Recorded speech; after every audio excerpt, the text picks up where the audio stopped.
কিন্তু এই ক্ষেত্ৰত কোনো কাৰ্যকৰী কৰা আমি এতিয়ালৈকে দেখিবলৈ পোৱা নাই। एबसु होननानै बुङोब्ला जोंनि बर'नि सिनस्रि आफाद, एबसु होननानै बुङोब्ला जोंनि बर' फरायसा आफाद, बिथांमोनखौनो जोङो गोबाव समनिफ्रायनो फोथायबोदों आरो बिथांमोननि थाखायनो जोङो गोबां रोजा रोजा बर' सुबुंफ्रा बिथांमोननि जानानैनो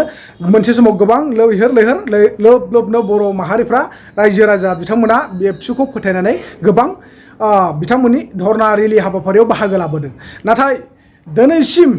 जोङो रायजो राजाया बिथांमोनखौ थगायफेराखै, नाथाय बिथांमोना जोंखौ थगायदोंब्लाबो जोङो थगायनाय बायदि साननानै लायाखै। जोंखौ आसखान्दा खालामनाय बायदि जादों जोंहा मानगोनां प्रमद बर' सारा। नाथाय दिनैनि दिनाव नोंथांमोना दिनैनि बे भिडिअखौ जोबजासिम नायब्ला निस्सय बुजि मोनगोन आरो बुजिनाय नङा होननानै आं सानाखै जे रावखौबो। नोंथांमोना एसामिस भाषाजों बुंदोंब्लाबो नोंथांमोना निस्सय बुजिथारगोन, आं बेखौ फोथायो। नाथाय दिनैनि दिनाव जों नुनो मोनदों जे जोंहा एबसु बायदि बर' फरायसा आफादखौ सोर मन्थ्रिया थगायखो, मानि खारनाव बारंबार मिटिं लानो मिटिं कल खालामसेयावबो दिनैनि दिनाव एबसु आफादखौ र' थांगोन मागोन होननानै गावनो खुद मिटिं कल लाहोनानै गावनो मानो थाङालासिनो थानानै थगायखो। नोंथांमोना जाहाथे दिनै भिडिअखौ जोबजासिम नायबा निस्सय बुजि मोनगोन होनना आं सानो। दा दिपेन बर' सारा नैबे भिडिअनि गेजेरजों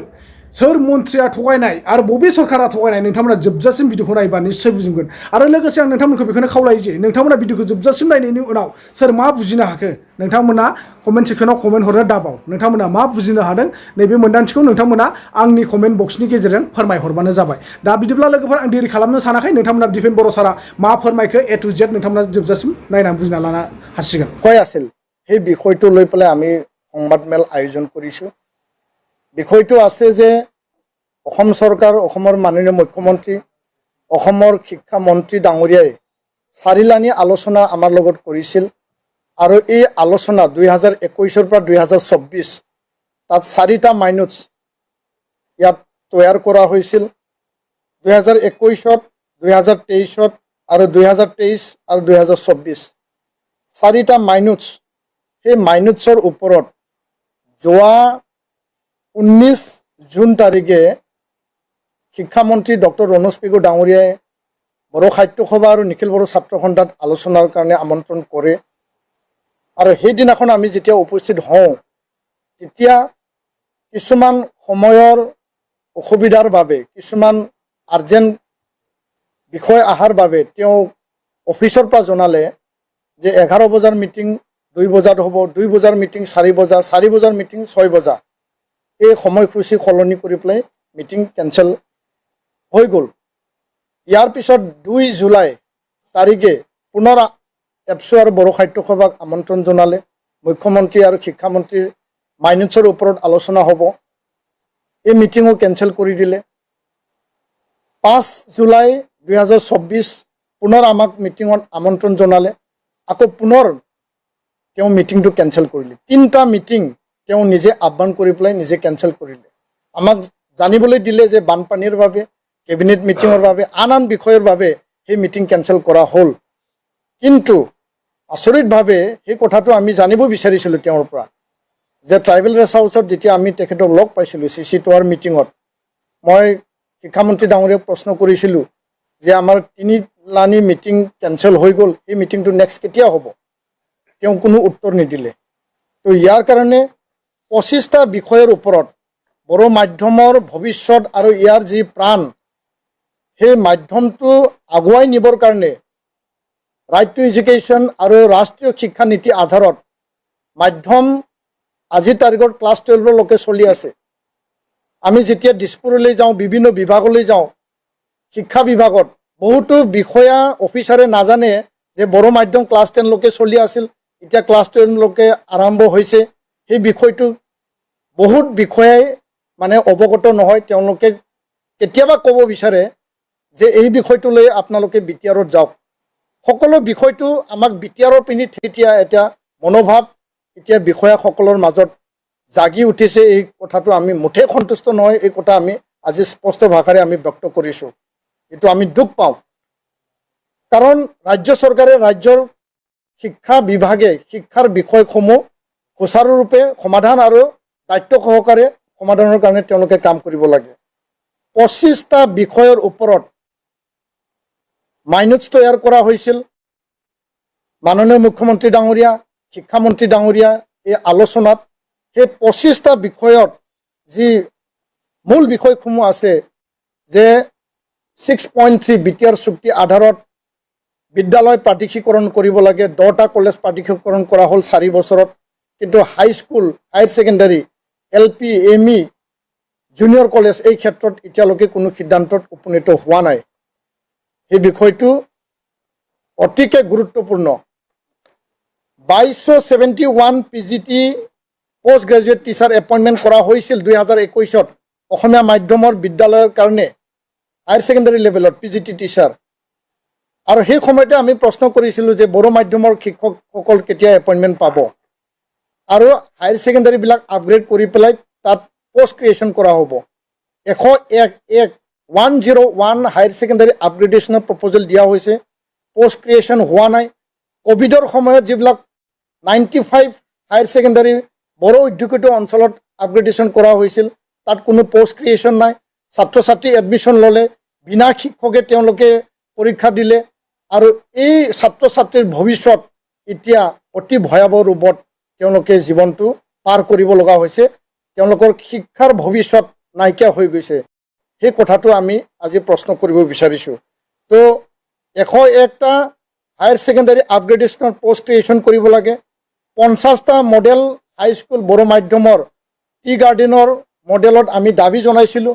তাৰে 35টাৰ লিষ্ট শিক্ষামন্ত্ৰী ডাঙৰীয়াই বিচাৰিলে আমি দিলোঁ কিন্তু এই ক্ষেত্ৰত কোনো কাৰ্যকৰী কৰা আমি এতিয়ালৈকে দেখিবলৈ পোৱা নাই সৰু পথাৰ কলেজ জনাই কলেজ আৰু 10টা মহাবিদ্যালয়ত বড়ো বিভাগ তাত পোষ্ট ক্ৰিয়েশ্যনৰ প্ৰপ'জেল চলি আছে এতিয়ালৈকে এই পোষ্ট ক্ৰিয়েশ্যনৰ কাম হৈ উঠা নাই বড়োলেণ্ড ইউনিভাৰ্চিটিক ওদালগুৰি কেম্পাছ গঠন কৰিব লাগে আগৰ মুখ্যমন্ত্ৰীয়ে ক'লে এতিয়াৰ মুখ্যমন্ত্ৰী ডাঙৰীয়াই ক'লে শিক্ষামন্ত্ৰী ডাঙৰীয়াই ক'লে সকলোৱে প্ৰতিশ্ৰুতি দিলে কিন্তু এই বিষয়টো এতিয়ালৈকে কাৰ্যকৰী হোৱা নাই বড়োলেণ্ড বিশ্ববিদ্যালয় BB ইঞ্জিনিয়াৰিং কলেজত নতুন ডিপাৰ্টমেণ্ট খুলিব লাগে পোষ্ট ক্ৰিয়েশ্যন কৰিব লাগে সেই বিষয়টো এতিয়ালৈকে কোনো কাৰ্যকৰী কৰা হোৱা নাই বা ইয়াৰ সেই বিষয়টো এতিয়া আগবাঢ়াই নাই CTET-ত বড়ো ভাষা লেংগুৱেজ 1 অপশ্যন হিচাপে অন্তৰ্ভুক্ত কৰিব লাগে কেন্দ্ৰীয় চৰকাৰক আমি দাবী জনাইছোঁ ৰাজ্য চৰকাৰে কৰিবলগীয়া কামটো হ'ল যে কেন্দ্ৰীয় চৰকাৰক তেওঁলোকে লিখিব লাগে সেই কামটো হৈ উঠা নাই 72 number of EGS education guarantee স্কিমৰ আণ্ডাৰত সেই স্কুলখিনি নৰ্মেল স্কুলত আহিল শোণিতপুৰ বিশ্বনাথত ইয়াত বিনা শিক্ষকে এতিয়া স্কুল চলি আছে য'ত RTE কথা লিখা আছে য'ত NEP কথা লিখা আছে য'ত গুণোৎসৱৰ কথা আছে তাত বিনা শিক্ষকে চলি আছে কিছুমান টিচাৰ ট্ৰান্সফাৰ দিয়া হ'ল আধৰুৱা হৈ পেলাই কিছুমান টিচাৰৰ ট্ৰান্সফাৰ এতিয়ালৈকে হোৱা নাই ইয়াৰ বাদেও 26খন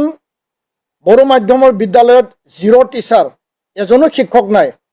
আৰু 206 বড়ো মাধ্যম বিদ্যালয় ছিংগল টিচাৰ চলি আছে শিক্ষক এপইণ্টমেণ্ট বিটিআৰ আৰু অসমত যি ধৰণে হ'ব লাগিছিল টেট এপইণ্টমেণ্ট সেইটো মানে সময়মতে হোৱা নাই যাৰ কাৰণে এতিয়া ছাত্ৰ ছাত্ৰীৰ সংখ্যা কমি গৈছে ছাত্ৰ ছাত্ৰীৰ সংখ্যা কমি যোৱাৰ কাৰণে বিদ্যালয় মাৰ্জাৰ কৰিব লাগে বুলি বাৰম্বাৰ অসমৰ শিক্ষা বিভাগে নিৰ্দেশ দিছে যাৰ দ্বাৰা বড়ো মাধ্যম শেষ কৰাৰ এটা পৰিকল্পনা এতিয়া চলি আছে সেই কথাটো আমি আজি পুনৰবাৰ উনুকিয়াই দিছোঁ ডিগ্ৰী মডেল কলেজ 3টা ডিগ্ৰী মডেল কলেজ বড়ো অধ্যুষিত অঞ্চল তাত বড়ো ছাত্ৰ ছাত্ৰী আছে সকলো বিভাগত পোষ্ট ক্ৰিয়েশ্যন দিয়া হ'ল 3টা মডেল কলেজত বড়ো বিভাগ বড়ো ডিপাৰ্টমেণ্টত তাত কোনো এটা পোষ্ট তাতে ক্ৰিয়েশ্যন কৰা নহ'ল এইটো অন্যায় আৰু এইটো আমাক মানে ডিপ্ৰাইভ কৰা হৈছে এই কথাটো আমি স্পষ্ট ভাষাৰে কৈছোঁ আৰু এই কথাটো মাইনত থাকিও আজিৰ তাৰিখত অসম চৰকাৰ শিক্ষা বিভাগে এইটো একো কাৰ্যকৰী তেওঁলোকে কৰা নাই আসাম টেক্সটবুক পাব্লিকেশ্যন আৰু প্ৰডাকশ্যন কৰ্পৰেশ্যনত বড়ো একাডেমিক অফিচাৰ লাগে এতিয়া খালী হৈ আছে বড়ো একাডেমিক অফিচাৰ সেৱাত লাগে এইটো খালী হৈ আছে বড়ো ট্ৰান্সলেটৰ সমগ্ৰ শিক্ষা অভিযানত খালী হৈ আছে বড়ো লেকচাৰৰ লাগে SCRT য'ত নেকি গোটেই পৰিকল্পনাবিলাক তৈয়াৰ কৰা হয় তাত খালী হৈ আছে এই চাৰিটা মূল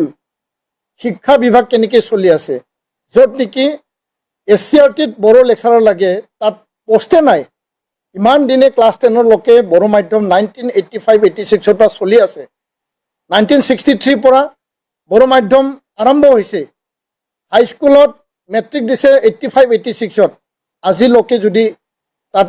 মানে বিষয়া নাই চৰকাৰে এই বিভাগ আৰু এই মাধ্যমটো কেনেকৈ চলাব বিচাৰিছে আৰু ইয়াৰ বাদেও আমি স্পষ্ট ভাষাৰে ক'ব বিচাৰিছোঁ আজি 2024 21 জুলাই আজি গৰম বন্ধ চলি আছে 3 মাহ ক্লাছ উকলি গ'ল এটা ইউনিট টেষ্ট হৈ গ'ল কিন্তু আজিলৈকে টেক্সট বুক পাবৰ কাৰণে LP ME আৰু হাইস্কুলত টেক্সট বুক পাবৰ কাৰণে বিদ্যালয়বিলাকে আমাক কৈ আছে আৰু তেওঁলোকে পাঠ্যপুথি এতিয়ালৈকে পোৱা নাই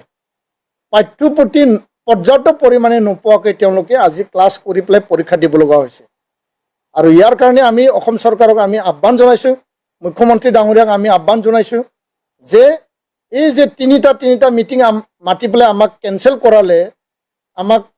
কি কাৰণত কেঞ্চেল কৰালে ইয়াৰ কাৰণে শিক্ষামন্ত্ৰীৰ পৰা আমাক উত্তৰ লাগে আৰু মুখ্যমন্ত্ৰী ডাঙৰীয়াই ইয়াৰ ওপৰত হস্তক্ষেপ কৰিব লাগে আমি মাননীয় মুখ্যমন্ত্ৰীক আহ্বান জনাইছোঁ যে আপোনাৰ মাইণ্ডত শিক্ষামন্ত্ৰীৰ মাইণ্ডত 25টা যি এটা বিষয় আছে গোটেইকেইটা মই কোৱা নাই সেই বিষয়ৰ ওপৰত সমাধান লাগে আৰু সমাধানৰ কাৰণে আজি আমি প্ৰেছ মিট কৰিছোঁ আৰু সেই দাবীবিলাকক লৈ পেলাই ভৱিষ্যতে আমি গণতান্ত্ৰিক পন্থা ল'বলৈ আমি বাধ্য হ'ব এই কথাটো আমি স্পষ্টকৈ আজি ক'লোঁ